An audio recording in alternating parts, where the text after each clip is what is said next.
Hey guys, today I want to invite you into a conversation I'm having with Jess Wageman. Jesse, thanks for joining us here.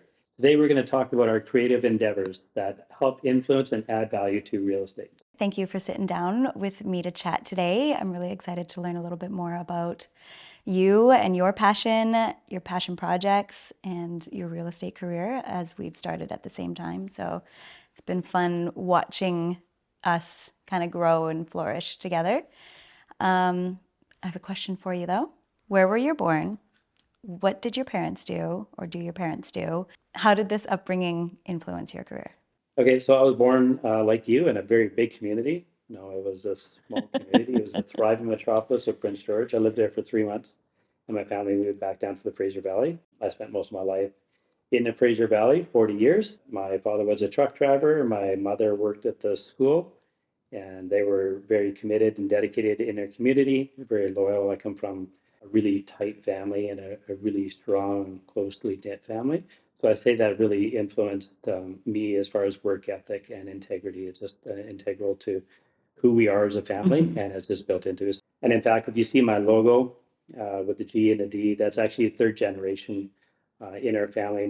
My grandfather and my father used to engrave their tools with that logo, a variation of it, and I've altered it for my real estate.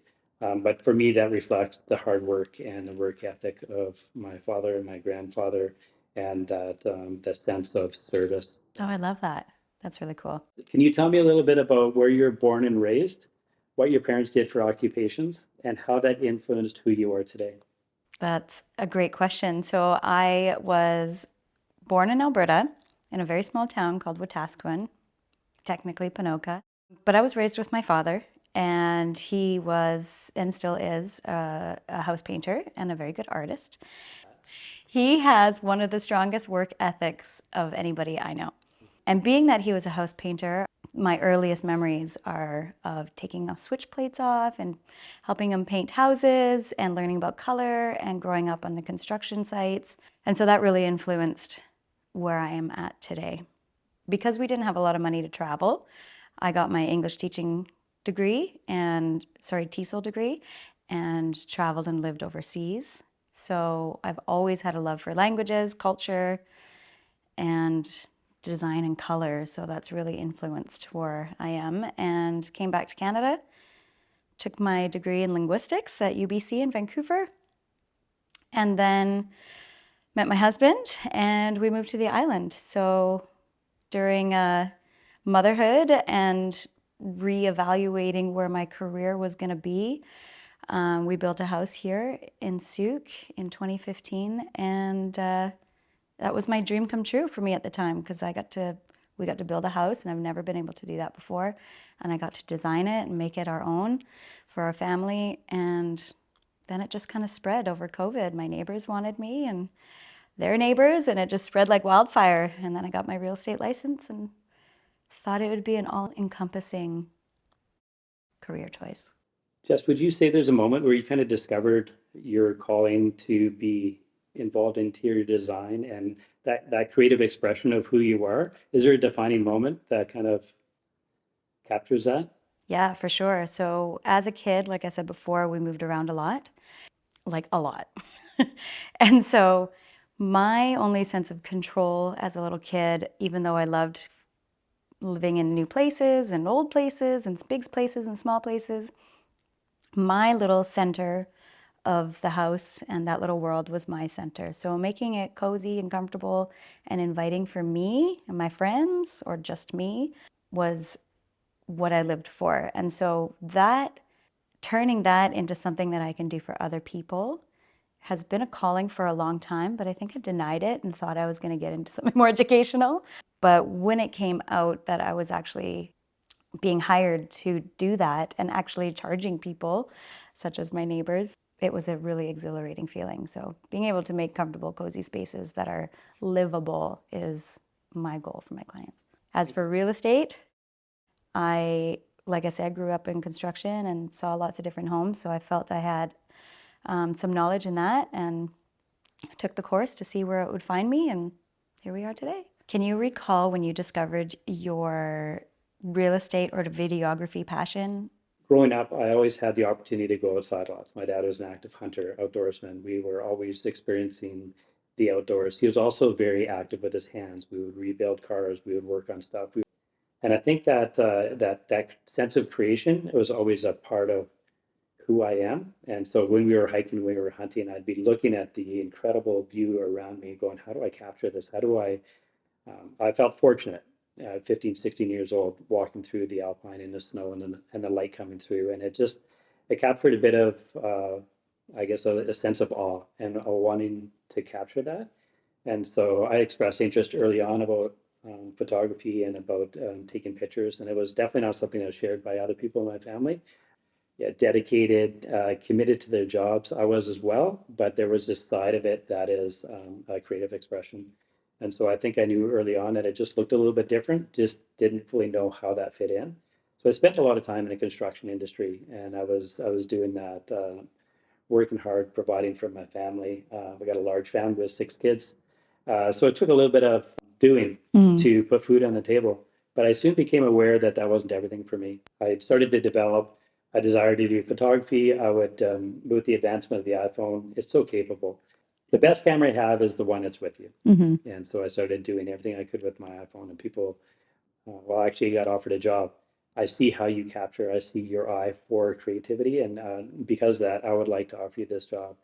I think for me, that was the start of recognizing that this is an ability or a gift to be able to read light, to be able to read a scene, be able to creatively see it from a different perspective and capture that. And I quite enjoy that. That's awesome. Well, you do very good work. Thank you. Yes, you do capture the magic. That's how I've described you before. So tell me a little bit more about how your passion for design and for interior decorating ties into what you offer. So, staging is huge. So, that's a big one that I offer for all of my clients and also fellow realtors as well. That's been a really good side gig.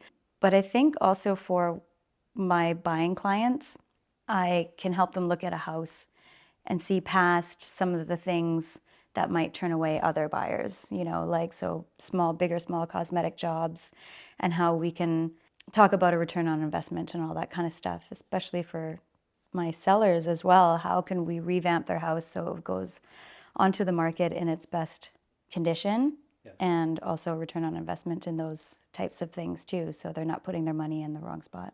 Right. So for your value add for your clients, then they get both. Yep. They get somebody who can come in, analyze the environment. They can Yeah. see the vision. You can see how other people are going to see it. And you already know, because I think you expressed to me earlier, you really pride yourself in getting a lot done on very little.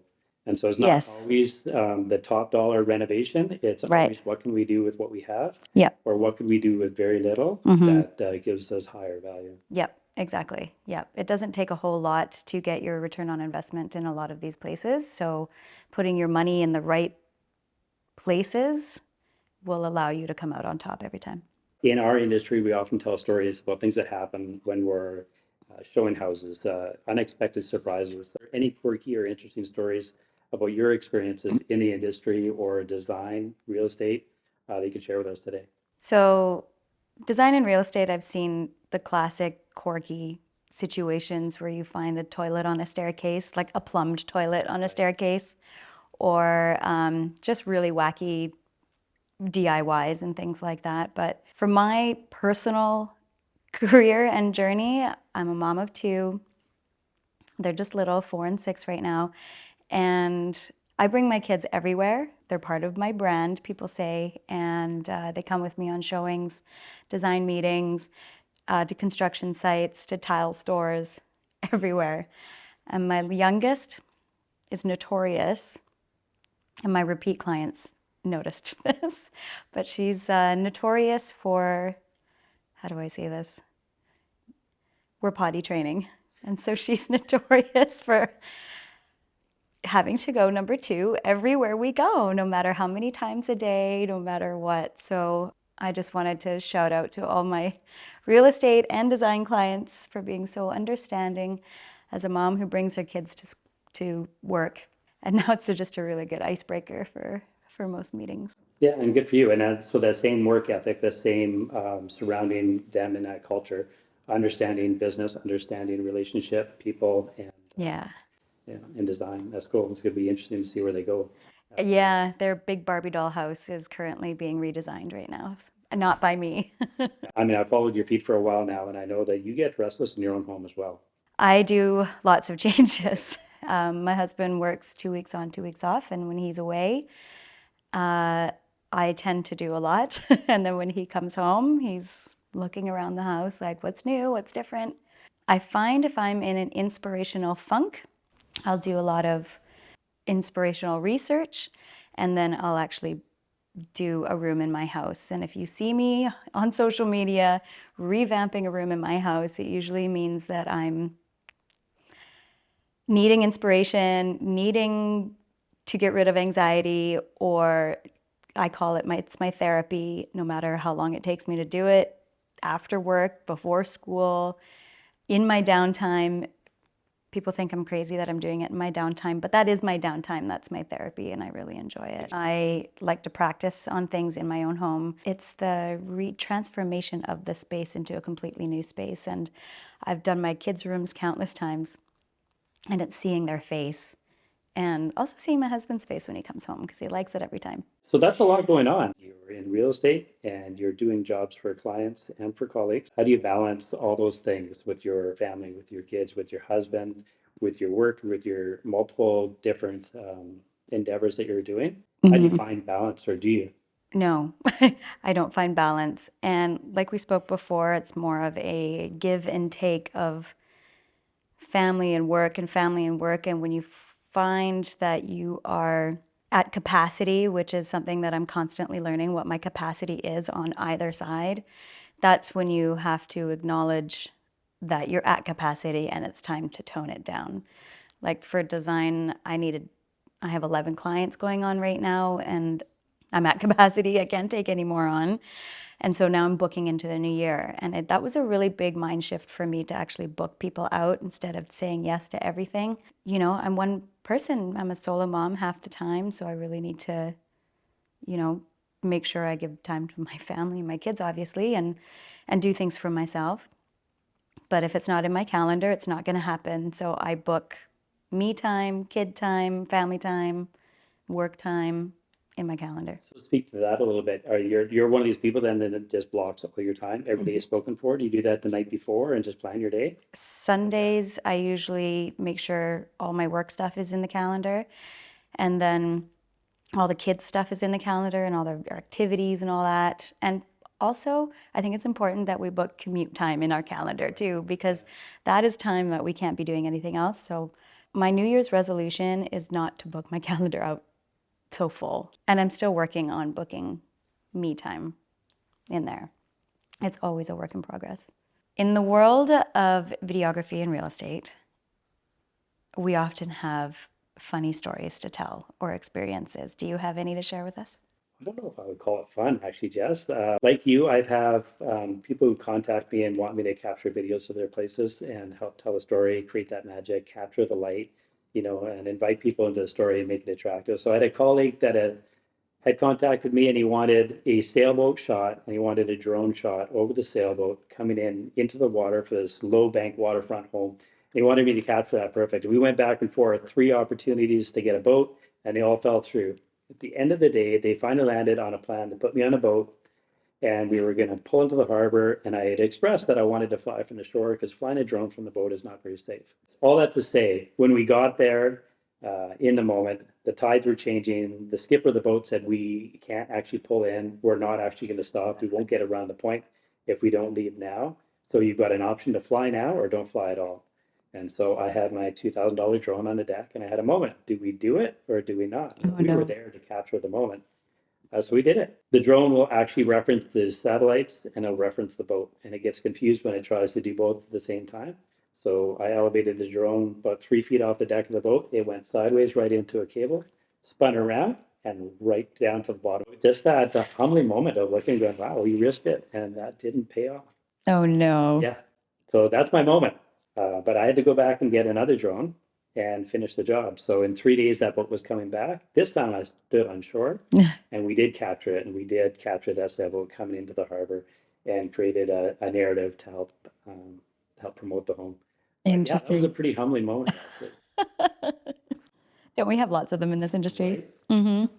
So, being that you have 6 kids and you're married and you have a videography business and you're in real estate and all of that, how do you balance everything? Oh, balance. My wife's not here. She would say I don't. I work hard to try to. I would say it's a similar story to you, and that is the creative work that I do actually feeds me, and it's something I need to do. Yeah. And even when I was doing some schooling, I would set a timer, and then after 45 minutes of doing my schoolwork, I would do 15 minutes of creative editing, and that was my release, right? And so I would do that, and I go back to it, and I work for 4 or 5 hours at a time, and I would still jump out of that creative project. If I go too long without doing it, it's a itch that needs to be scratched. You Yeah, know what I mean? totally. So I had actually made a couple creative edits that I was hoping to sell to real estate agents.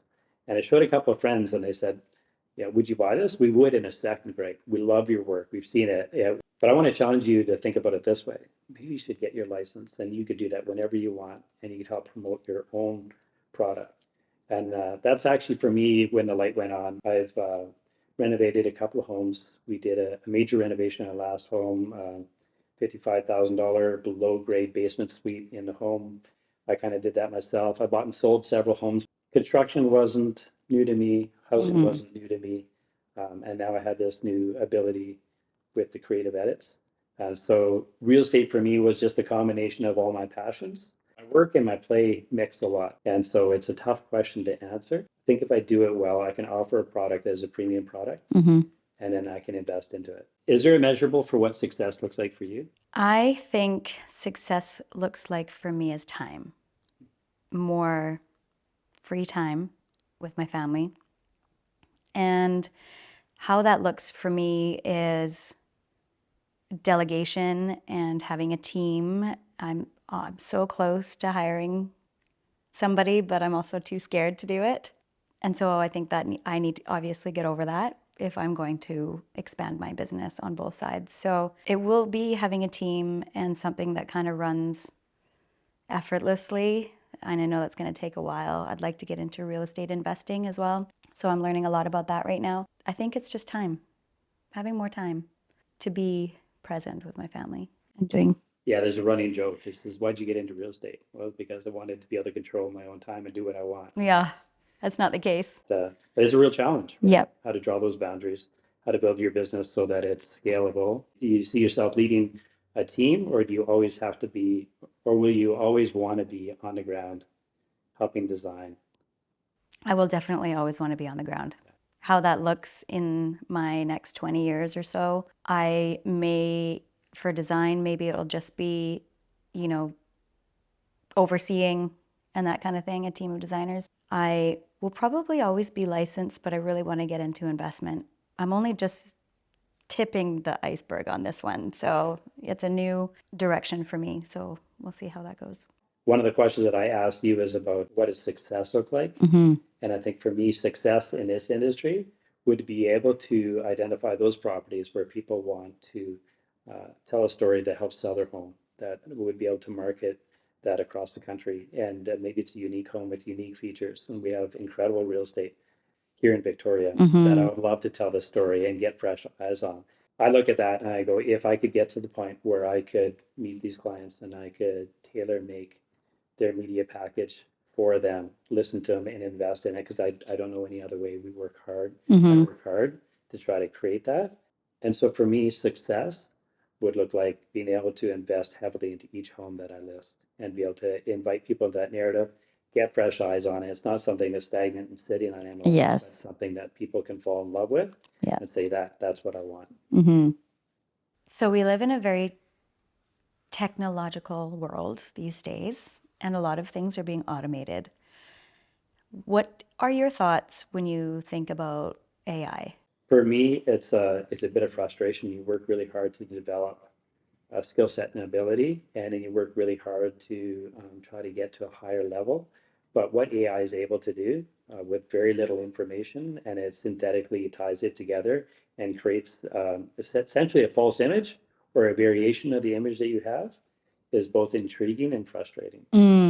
Because as I worked really hard to develop a craft, you get to the point where you go, okay, I know how I can do this. And then you watch somebody with a couple prompts can do very similar, but it's not actually the product. Yeah. So for me, I guess it's finding out what I need to use it for, how to use it authentically. I think that there's going to be a point in time, maybe where they're ready, we'll get there shortly, where you look at one thing and go, oh, that's very AI, or I that's think we're very there already. false. And you look at another and go, that is the actual representation of what is there.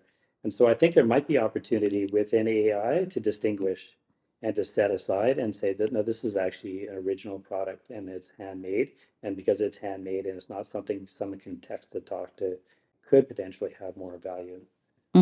But I don't think we're there yet. I think we are there in terms of being able to distinguish the two, Right. which I think is good. Yeah. It's getting a little muddy, and I think in terms of university and all that kind of stuff and students and research, even though it is something that we are butting heads against, I think it could be used to our advantage. And to learn the art of asking questions, to learn the art of pulling out prompts and asking for the right information, and that's an art in itself. And so if you can do that, then you can get the answers that you need. I mean, it's just one extra step in that way. When you hear me say AI, what is the first thought in your mind? I get excited. AI excites me, and it's changed my business a lot in terms of like writer's block, inspiration, marketing plans, captions, social media content, social media ideas, reel scripts for Instagram, all this stuff. But I use it almost every day. Okay, so for you, it's not something to, you don't feel like it's going to encroach into your industry. It enables you to do more. It enables me to do more, though I am skeptical because it's a great tool, and with great tools comes great responsibility. Right. And great potential for an artificial experience, not just the intelligent, but an experience too. Yeah. Where do you think AI might be going in the future? I don't know. It's like thinking about space, where your mind can't quite comprehend what AI is capable of. When you see it in the media, they're talking about actors and actresses selling their work for AI movies that aren't even going to cast them, or singers that are just and in videos and photos where the scene isn't actually there, but you're looking at it. Like, that's where I get a little bit nervous. Identity theft and stuff like that, even. But I'm trying to just stay in my little bubble of AI use. So I listened to a podcast called The Unmistakable Creative, and it talks about creatives in the industry, the development of their creative ability, how they discovered what they add, and challenges of integrating that into a monetized financial world. They always ask a question at the end of the podcast, and it says, "What do you think makes someone unmistakable?" And I'm just going to take that question and repose it to you. So maybe you could answer for us. What do you think makes someone unmistakable? It's a really big question, and there's a lot of ways I could go with this, but I think the best way is to just bring it back down to basics in terms of thinking about perspective versus perception. And I tend to come back to this a lot in numerous ways.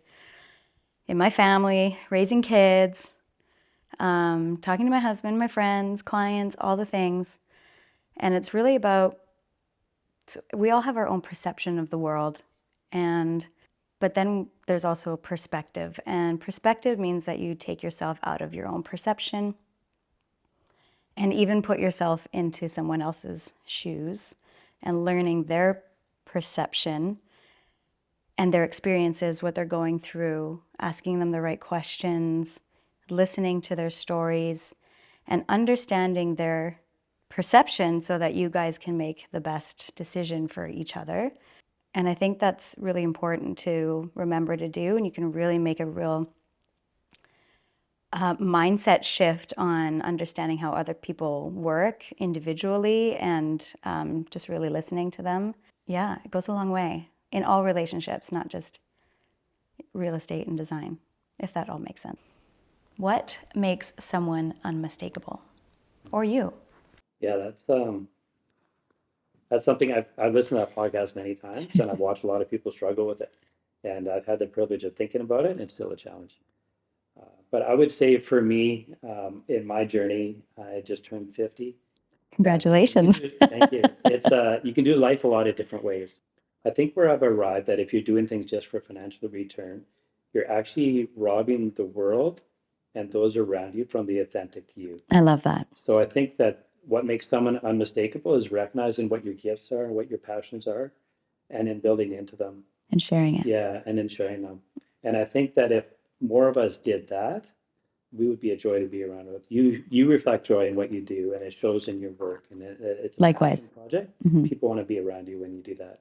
And so for me, the last couple of years has been fully admitting who I am, what I like, what my passions are, and then leaning into that. So I like real estate. I'm going to continue to do that. That's been a part of my history. It's been a primary income generator for me as a family. That's the way we've built wealth. I like aviation. That's still a big part of who I am. I'm almost done my pilot's license. I'm going to press into and finish that. That's just who I am. The creative side and the video creation, that's part of who I am as well. And I think that if I learn how to refine that gifting and get very good at it, provide that service for people who need it, that's where magic happens. Mm-hmm. Because you're an answer to their problem. That's right. And they're willing to give you some of their resources for you to do it. So financial monetization, we all need to live. Success to me doesn't look like the richest in the world. Mm-mm. Success to me looks like a balance between giftings, abilities, working with people that you want to work with, and providing a valuable service that's distinguishable from others. And so for me, what makes you unmistakable is being 100% authentic to who you are, and then working your hardest to provide that resource to other people and being in community with them. I love that. Very good answer. Thank you. Yeah, that was really well done. Thank you, Greg, for giving us some insight to your world and sitting here together and chatting about business and passions and life. Jesse, thanks for joining us here. I also wanted to say thank you to Mike Harshorn and the South Island home team for their making this space available. It's beautiful. They generously made this space available up on Bear Mountain. It's 1403 Flint, their showroom. And so thank you to them. And that's all we have.